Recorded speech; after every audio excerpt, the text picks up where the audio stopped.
Salam, xoş gördük sizlər yenə mənim kanalımda. Mən sizin tarix müəlliminiz Tural Hoca. Bugün sizlərə 7 dekabr 2025-ci il tarixdə keçirilmiş MQM və OTK sınaqlarından tarix 11-ci sinif suallarının izahını verəcəm. Deməli, ilk sualımız nədir? Deyir ki, ərəb xilafətinin Azərbaycandakı vergi siyasətinə aid cədvəli tamamlayaq. Nə istəyir burada? Xəlifə Əlinin dövründə əkilməyən torpaqlardan xərac alınması dayandırılıb. Bu düzdür. Əməvilər dövrü əhali və əmlak siyahıya alınıb 725-də. Bu da düzdür. Bəs Abbasilər dövründə cizgiyə ləğv olunmaz. Bəli, Abbasilər dövründə Sasanilər dövründə olduğu kimi artıq xərac torpaq sahəsinə görə alınmağa başlanır. Bu olmaz. Ədalətli vergi olmaz. Hərbiçilər bu olmaz. Cavab nə olmalıdır burada? A variantı olmalıdır. İkinci sual, yəni 62-ci sual. Osmanlı hökmdarları Səlim, 1-ci Səlim və 1-ci Süleymanın ortaq cəhətləri Məmlük Səlimə aiddir. Fransız tacirlərin imtiyazı Səlimə aid deyil. Bu cavab C variantıdır burada. Hər ikisi Səfəvi dövləti ilə mübarizə aparır. Doğrudur. Ağqoynunu Səlim görməz. Yeni şəhərə köçürülmək isə bunların heç birisində deyil. 63-ə baxaq. Böyük Səlcuq hökmdarları Toğruldan fərqli olaraq Alparslanın hakimiyyəti dövründə paytaxt Yeni şəhərə köçürüldü. Yox. Konya Ankara şəhərləri olar, qalsın. Rəvvadlər dövlətinə son qoyuldu. Bu olar. Aha. Doğru cavabımız burada 2 olmaz. 2-ni ataq. Bizans qoşunları məğlub edildi. Bu olar əslində. Yəni Bizans qoşunları 1071-ci ildə məğlub edildi Alparslanda. Konya Ankara şəhərləri bunlar belə deyək də Alparslana düşmür. Daha çox bunlar gəlib şeyə düşəcək. Məlikşaha. Deməli burada 1-3 ola bilər. 1-3 yox, 1-3 rəvadilərə son qoyuldu. Yalnız 4. 1-3 olmaz, yox. Deməli, burada paytaxt yeni şəhərə köçürüldü olmaz 100%. Çünki paytaxtları 1043-də köçürülüb. Toğrulun dövrüdür. Digəri isə 1073-dədir. Bu da kimin dövrüdür? Məlikşahın. Yəni 200% deyil. Konya Ankara şəhərləri qalsın. Bu Məlikşaha aiddir. Bunu da götürmürük. 1. Bizans qoşunları məğlub edildi. 1-i götür 400%-dir. Rəvadilər dövləti 1065-ci ildə Alparslan tərəfindən son qoyulub. Yəni 4-ü götürməliyik. 4 olursa deməli ya B bəndidir, ya A bəndidir. 2-ni də atırsa cavabımız nədir burada? A variantı. Burada Bizans qoşunları məğlub edildi. Burada biz ola bilsin ki, məsələn Malazgirdi böyük döyüş kimi götürürük. Toğrulun da dövründə bunlar döyüşüblər də 1048-ci ildə, sonra 1037-ci ildə Bizans qoşunlarını Şəddadilərlə birlikdə məğlub ediblər. Ona görə də bir də fərqli olmaz. Doğru cavab nədir? Yalnız 4A bəndi. 64-ə baxırıq. Atabəylər Eldənizlər, yəni Axsunqurlular dövlətinin süqutuna səbəb oldu. Xarəzmşah Cəlaləddinin yürüşüdür. 1225-də Atabəyləri süquta uğradı. 1227-də isə Axsunquriləri süquta uğradı. Axsunqurilər Rəvadilərin davamçıları idi. 65-ci suala baxaq. Teymuri dövlətindən fərqli olaraq, yəni bunlar Teymuri dövlətindən fərqli olaraq nə ediblər? Böyük Monqol imperiyası Çini işğal eləyib. Bəli. Mərkəzi Asiyanı hər ikisi birləşdirib. Deməli 1-ə B olmaz. Qanunlar toplusu yaratmışdır. Fərqli deyil axı. Yəni məsələn C də olmaz. 1-ə C də olmaz. Cavab öz-özündən çıxır əslində. A variantı. 2. Dehlidə deməli Abbasilərlə dostluq olar. Teymuri amma Abbasiləri görməyib. Klassik feodalizm dövründə yaranmışdır. 11-15 hər ikisi. Şeybani xana qarşı mübarizə aparılmışdır. Dehli sultanlığı Şeybani xana qarşı olmaz. Gələk burada nəyə? 66-ya. Osmanlı Sultanı 2-ci Mehmet paytaxtı Bursadan köçürməyib, Ədirnədən köçürüb. İlk dəfə paşalara, sancaqlara bölməyib. Balkan yarımadasının fəthinə başlayıb. Yox. Bu qanunnamə qəbul edilib də 1476-da. Bəli, 1476. Bu da olmaz. Cavab nədir? Burada D variantıdır. 67-yə baxırıq. 15-ci əsrdə Azərbaycan dövlət idarəsinə aid doğru fikri müəyyən eləyin. Yəni 1400-lərə, 1500 arasına. Hökmdar yanında vəzifə tutan əyanlardan təşkil olunan məşvərətçi olan orqan Ali Divan idi. Xərc toplamaq üçün ayrı-ayrı nüfuzlu şəxslərə verilən icazə kağızı qəbali adlanırdı. Bu daha çox 9-11-ci əsrlərdir. Yəni burada deyil. Vergi yığılmasına Baskaklar bu Azərbaycanda deyil, bu Qızıl Ordudadır. Əmir Əl-Ümarə nə edirdi? Hərbi işlərə baxırdı, maliyyəyə baxmırdı. Xidmət əvəzində sərhədləri qoruyan sərkərdələrə uz torpaqlar Səlcuqlarda verilib. Burada cavabımız nədir? Hökmdar yanında vəzifə tutan əyanlardan təşkil olunan məşvərətçi orqan Ali Divan. Amma bir də orada nə var idi? Kənqaş var idi. Kənqaş nə idi bəs? Kənqaş sülalə üzvlərindən ibarət. Deməli, doğru cavabımız nədir burada? A bəndidir. Sonra növbəti sualımız 68. Türk xalqlarının mədəniyyətinə aid uyğunluğu müəyyən etməyimizi istəyir. Osmanlı Teymuri, Nizamiyyə mədrəsəsi, Şah İzində məqbərəsinin ucaldılması, Qütb Minar adlı tikilinin inşası, Topqapı sarayının inşa edilməsi. Qütb Minar, deməli bu Qütb Minar hardadır? Dehlidədir. Nə Teymuri'dədir, nə Osmanlıdadır. Deməli, C olan bütün variantları nə etməliyik biz buradan? Atmalıyıq. Topqapı hardadır? Osmanlıdadır. Topqapı Osmanlıdadırsa avtomatik cavabımız nədir? Cavab D variantıdır. Nizamiye mədrəsəsi də, deməli, Nizamiye mədrəsəsi Bağdaddadır. Bu da heç birisinə aid deyil. Cavabımız nə olacaq? D variantı. 69-a baxırıq. İntibah mədəniyyəti dövrünün astronomları. Deməli, burada Xətib Təbrizi şairdir, olmaz. Fazıl Fəriddin Şirvani 100%dir. Yəni 3 olmaz. Amma 4 mütləq olar. Belə olanda Məkkə Əl-Bərdəyi Bəhmənyar filosofdur. Amma astronom olması barəsində baxaq burada bir daha. Yəni 100% Fazil Fəriddin Şirvani dövrün məşhur astronomudur. 4. Burada Məkkə Əl-Bərdəyi düz gəlir. Bir də ki, Xətib Təbrizi düz gəlir. Xətib Təbrizi şairdir. Bu olmaz. Amma cavab belə çıxır ki, onda D variantıdır. Məkkə Əl-Bərdəyi. Bunu dəqiqləşdirmək lazımdır. 70-ci suala baxaq. Xəritə rəqəmlərlə verilmiş şəhərlərin erkən orta əsrlər tarixi üçün səciyyəvidir. Yəni 3, 11-ci əsrlərdə belə deyək. Hansı şəhərlər verilib burada? Burada ola bilsin ki, Dəbildir bu, daha bu tərəfdə. Bu da olsun Beyləqan. Baxaq, Aranın baş şəhəri heç birisidir, çünki Bərdədir. Bərdə isə buradadır, biraz bu tərəfdə. Qafqazda ərəb xilafətinin iqamətgahlarından biri olub, ola bilər, Dəbil əvvəl olub, sonra Bərdiyə köçürülüb. Xürrəmlər hərəkatı dövründə ərəb işğalından azad edilmişdir. Bu Beyləqan ola bilər. Məhəmməd İbn Şəddadın yaratdığı əmirliyin mərkəzi idi. Bu da Dəbil ola bilər. Hakimlər sülaləsi tərəfindən Dərbənddir. Dərbənd verilibmi burada? Yox, məncə Dərbənd verilməyib. Yoxdur. Deməli, 1-ə BD olar, 2-yə də C olar. Cavab nədir? D variantı. Növbəti sualımız nədir? 71-ci sualdır. 6-cı əsrdə hazırlatdığı məcəllə əsrlərlə Avropada Roma hüququnun əsas mənbəyi olaraq qaldı. Bu çox güman ki, Justinian məcəlləsidir. Qanuna görə sosial və etnik mənşəyindən asılı olmayaraq bütün xristian təbəələr bərabər hüquqlu idi. Roma papası minnətdarlığını bildirmək üçün 800-cü ildə onu Romaya dəvət etdi. Bu ikinci. Bu da çox güman ki, Böyük Karldır. Təntənəli mərasimdə Papa onun başına qızıl tac qoyaraq imperator elan etdi. Bu Böyük Karlı, bu da Justinian. Mətndə bəhs olunan hökmdarları, yəni birinci hökmdar Justiniandır, ikinci hökmdar Karldır. Ümumi cəhətləri müəyyən eləyin.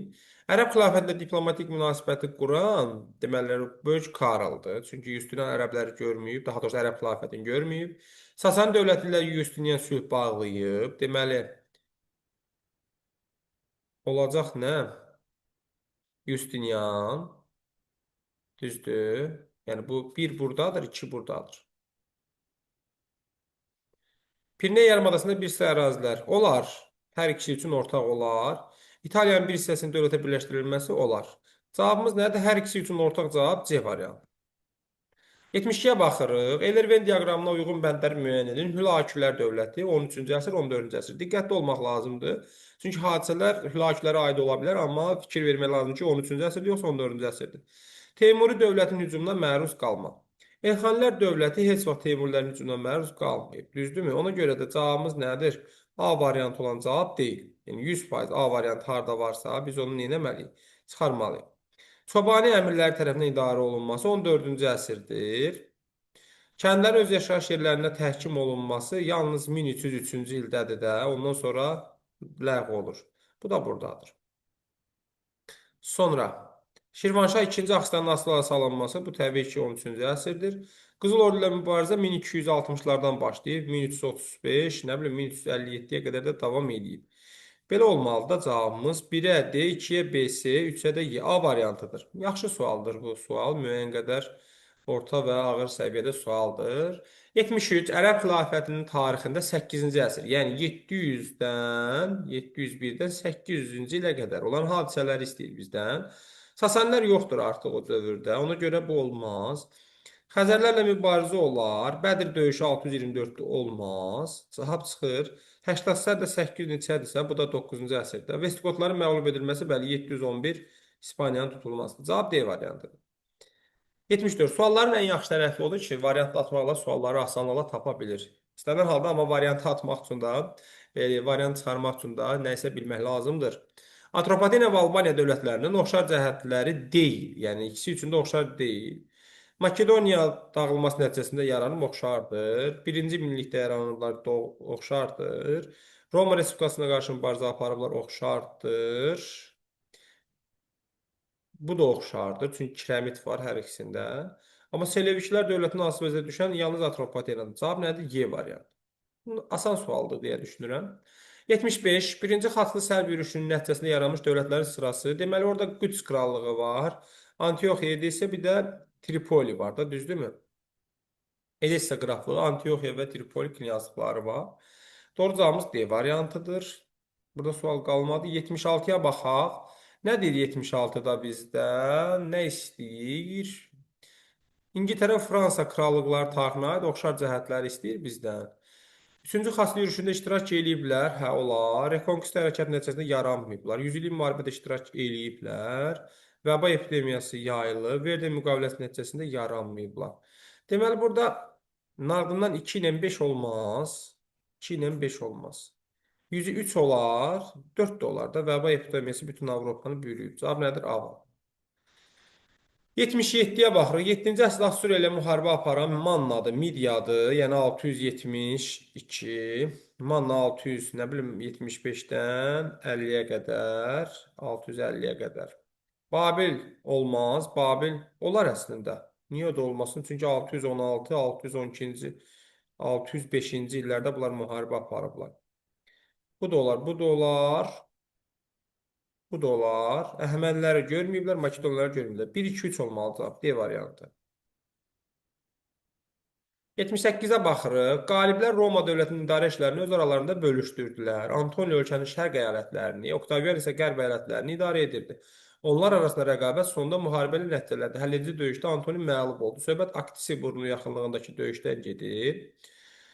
Prosesdən deyir, bu prosesdən əvvəl Roma tarixində baş vermiş hadisələri müəyyən edir. Qulların öldürülməsinin qadağan olunması 2-ci əsrdir. Bundan sonradır. Olmaz. 1 olmaz. Bizdən əvvəl istəyir. Plebeylərin öz müdafiəçilərini seçmə hüququnu qazanması eradan əvvəl 5-ci əsr. Bu olar, 2 olar. İlk yazılı qanunlar toplusu, bu da 12 lövhədir də, düzdürmü? Bu da olar. Paytaxtın Vizantiya köçürülməsi bizim eranın 330-udur. Bu da olmaz. 2-3 olacaq cavab. D variantı. Gəldik 79-a. İbtidai icma quruluşu paleolit, eneolit və tunc dövrləridir. Tayfa ittifaqlarının yaranması paleolitdə deyil, orta tuncdadır. Deməli, 1-ə A olmaz. Sonra baxırıq. 1-ə B. Yeni insan tipi Homo sapiens olar. İbtidai evlərin, ibadət evləri erkən tuncda olmaz. 1-ə C də olmaz. Cavab harsa biraz daha asanlaşır. Eneolit. Bu olar. Müstəqil sahə orta tuncdadır, olmaz. 2-yə B olmaz. İstehsal təsərrüfatının formalaşmağa başlaması olmaz. 2-yə C olmaz. Cavab çıxdı avtomatik. A variantı. Şirvanşah 1-ci Fərbüzdən fərqli olaraq Mənüçöhr, Axistan. Baxaq. 1-ci Fərbüz 1063, 1070, yox, 1096-dır da. 3-cü Mənüçöhr 1120, 1160-dır. Bu da 1160, 1196-dır. Böyük Səlcuq dövlətinin asıllığında olmuşdur. Mənüçöhr də olub. O da olub. Deməli, fərqli olmaz. 1-ə A olmaz. David ilə ittifaqı olub Mənüçöhrün. Fərbüz Davidi görməz. Şirvanşah titumundan məhrum edilən Fərbüzdür. Bu deyil. Hər ikisi olar da əslində. 1-ə C də olmaz. İndi cavabımız onsuz da belə qalır da. 1-ə B, 1-ə B. 2-yə baxaq. Slavyanların yürüşünü dəf etmişdir. Biz 1070-lərdə Slavyan yürüşləri haqqında məlumatımız yoxdur, amma götürə bilərik bunu. Paytaxtı yeni şəhərə köçürən Axıstandır. Bu da olar. Monqollara qarşı mübarizə aparmıyor Baxıstan. 1-ə C olmaz. Yəni nabından cavabımız nə çıxır? A variantı çıxır. Bu da yaxşı sualdır. 81-ə baxırıq. Xəritədə rəqəmlərlə göstərilmiş hansı şəhərlərdir bunlar? Bu Gəncə olar. Bu da olsun Təbriz. Biraz yerləri fərqlidir, amma olsun.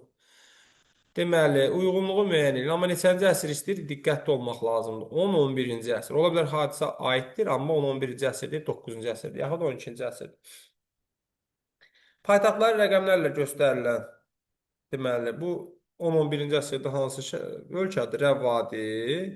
Bu da Şəddadidir də. Bunların, baxaq, vahid halda birləşdirməyiblər Azərbaycanı. Deməli, 1-ə A ola bilməz. 1-ə A olmaz, 1-ə A olmaz. 2-yə də A olmaz. 2-yə də A olmaz. İndi baxaq. Gürcü və Xəzərlərə qarşı mübarizə 1-2-də olar. Vəhsülənin hakimiyyət dövründə Oğuzların məskunlaşması Rəvvaddə olar. İlk dövrlərdə Bərdə əmirliyi bu Şirvanşahlara aiddir, heç birisinə aid deyil. Səlcuq Sultanı Məlikşahın dövründə müstəqilliyə son qoyulan bu da Şəddadilərdir. Deməli, doğru cavabımız nədir? 1-ə C, 2-yə isə B-yə. 1-ə C, 2-yə B-yə hansı variantdadır? B variantındadır. Sonra baxırıq 82-yə. 2-ci yüzilin əvvəlində Hindistan, eramızın 3-cü yüzilin əvvəlində Çin tarixi üçün xarakterikdir. İlk şəhərlər olmaz. Ayrı-ayrı dövlətlərə parçalanması olar. Çünki burada Maurya sülaləsi 180-də süqut edir. Burada da Sarsarıqlar üsyanından sonra Çin yenidən xırda dövlətlərə parçalanır. Cavab B variantıdır bu sualda. 83-ə baxırıq. Şirvanşahlar və Təbəllər dövlətlərinin tarixində 13-cü əsrin birinci yarısı, yəni 1201-dən 1250-yə dək olan hadisələri istəyir bizdən. Atabəylər. Ali Monqol xaqanlığına daxil olmuyor. Monqolların birinci yürüşü olar. Qızıl ordunu görməzlər. Azərbaycan torpaqlarının vahid halda birləşdirilməsi. Şirvanşahlar həmin dövrdə birləşdirməz. Amma Cəlaləddinin yürüşünə məruz qalarlar. Doğru cavabımız nə olacaq burada? 2 və 5. 84-ə baxırıq. Erkən Orta əsr Türk dövlətləri tarixinə aid xronoloji ardıcıllıq. Muğaq xaqan 553-dən 572-yədir. Deməli, bu aralaqda asılı salır. Balamer 370-lərdir. Bunu 370-lər götürək. İkinci Göytürkün süqutu 744-dür. Qaraxanların bölünməsi 1042-dir. Deməli, ardıcıllıqla götürsək 2, 1, 3, 4 olmalıdır. 85-ə baxaq. Uyğunluqdur yəqin ki. Yox. Nə istəyir 85-də? Hadisə nəticə. Teymuri dövlətinin qonşuluğunda yeni dövlətin yaranması, Əbu Səidin Ağqoyunlular üzərində yürüş etməsi. Bu ola bilər. Söhbət burada Ağqoyunluların yaranmasından gedir. Bunu götürə bilərik biz. Düzdür. Əpər sazişi 1500-dür. Qaraqoyunlular yox, Ağqoyunlular bölünür. 2 səhvdir. 1405 Kür sahilində döyüş. Şirvanşahların Qara Yusifin yox. Bu 1412 Kür sahili döyüşüdür. Sultan Əhmədin Həmədan yaylalarını tələb etməsi, Əsəd döyüşünün baş verməsi bu məntiqlidir. Çünki onların arasında müharibə eləməsi bu bəhanə ilə başlamışdı. Teymuri Şərifin ölümü, Cahanşahın müstəqil siyasət yeritməsi bu da doğrudur. Cavabımız nə olacaq? 1, 4 və 5. Doğrunu istəyirdi bizdən. 86-ya baxırıq. Qədim Yunanistan və Roma tarixlərinin oxşar cəhətlərini, vətəndaşların vəzifə tutma hüququnun olması. Bəli, hər ikisində var idi. Amma burada pul vermirdilər, burada verirdilər. Ona görə burada heç kim getmirdi. Senata xarici və daha doğrusu heç kim getmir, düz deyil də, maraqlı deyil. Kasıblar xüsusilə. Senatın xarici və daxili siyasətə nəzarət edilməsi. Senat Romada da, Yunanistanda deyil. Makedoniya dövləti ilə mübarizə aparılması Yunanistan olar, Romada olar. Dori tayfalar Yunanistan olar, Roma olmaz. Əhəmənilər Yunanistan olar, Roma olmaz. Doğru cavabımız nədir? 1 və 3. 87-yə baxaq. Nə istəyir burada bizdən? Augsburg neçənci ildir? 1555. Vestfaliya isə 1648. Vahid İspaniya 1479-dur. Heç birisinə aid deyil. Almaniyaya aidsə sırf bu Augsburgdur. Beybəndi. Kalvinizm bu heç birisində olmamalıdır. Kalvinizm ayrıca rəsmi din kimi sonradan formalaşır. Daha doğrusu kralın belə deyək fərmanı ilə.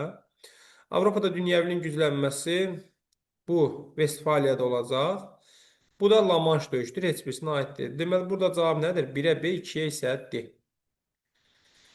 Nə deyir burada? 7-ci əsrin 3-cü rübündə müxtəlif güclərin maraq mərkəzində olan Qafqazın cənubunda vəziyyət qeyri-sabit idi. Görünür Albaniyanın şimal tərəfdən yürüşlər edilməsinə də bu şərait yaratmışdır. Söhbət 7-ci əsrin 3-cü rübündən getsə 650 və 675-ci illərdən danışılır burada. 662-ci ildə Dərbənd tərəfindən ölkəyə hücum edildi. Bu hücumdan qarət etmək, qənimət aparmaqdan başqa heç bir məqsəd yox idi. Tərəflər arasındakı döyüşdə Alban əsgərləri hökmdarın komandanlığı altında böyük şücaət göstərdilər, hücum edənləri qovmağı bacardılar. Növbəti dəfə Albaniya daha güclü ordu ilə hücum etdilər. Daha doğrusu növbəti dəfə Albaniyaya. Tarixi qaynaqların birində bu yürüş belə təsvir edilib. Hunların çarı zülmətə bənzəyən atlı dəstələri ilə basqın etmişdi. Ordusu ilə Araz çayına yaxınlaşan hücum edən tərəfin hökmdarı qənimətlə kifayətlənməyərək Alban həmkarı ilə görüşməyə can atırdı. Görüş baş tutdu və beləliklə Alban hökmdarı vassallığı qəbul edərək sülh imzaladı. Bu ikinci yürüşdür. Xəzərlərin ikinci yürüşü çox güman ki. Albaniyaya hücum edən dövlətin adını istəyir burada. Xəzərlərdir. Xəzər xaqanlığı da yaza bilərsiniz. Daha dəqiq cavab belə olmalıdır. Xəzər xaqanlığı. Sonra sonuncu abzasda bəhs edilən sülhün Albaniya üçün mənbədə verilməyən nəticələrindən ikisini yazın. Deməli, burada vassal asılılığı var. Hə, burada nəticəsi nə? Cavanşir Xəzər xaqanının qızı ilə evlənir. Xəzər xaqanının qızı ilə evlənir. Plus əsirlər və mal-qara geri qaytarılır. Yəni əsas müddəalar bunlardır. Sonra 90-cı sualı nədir? Bəhs olunan dövrdəki Alban hökmdarı ilə Frank hökmdarı Böyük Karlın xarici siyasətinə aid oxşar cəhətlərdən ikisini yazın. Baxaq. Bəhs olunan Alban hökmdarı Cavanşirdir. Cavanşirin xarici siyasətində nə var? Xəzərlərlə münasibət var, Sasanilərlə münasibət, Bizansla münasibət, bir də ərəblərlə münasibət. Bəs Böyük Karlın İspaniyadakı ərəblərlə mübarizə, Bizansla əvvəlcə belə deyək də düşmən, sonra Bizansla diplomatik münasibət, ərəb xilafəti ilə münasibət, Xəzərləri görmür, Franklara qarşı. Deməli, oxşar cəhətlərdən ikisi nə olacaq? Bir, ərəb xilafəti ilə diplomatik münasibət, xilafəti ilə diplomatik münasibət. İkincisi nədir? Bizans ilə diplomatik münasibət. Beləliklə, mən Tural Hoca bu sınağa da sizə izah elədim. Suallar yaxşı suallardır, qəbul səviyyəsindədir hardasa. Ümid edirəm ki, bu sualları yaxşı yaza bilmisinizsə, inşallah qəbulda da bundan yaxşısını yazacaqsınız. Sağ olun, salamat qalın. Növbəti sınaq izahlarında görüşmək ümidlə sizlə sağollaşıram.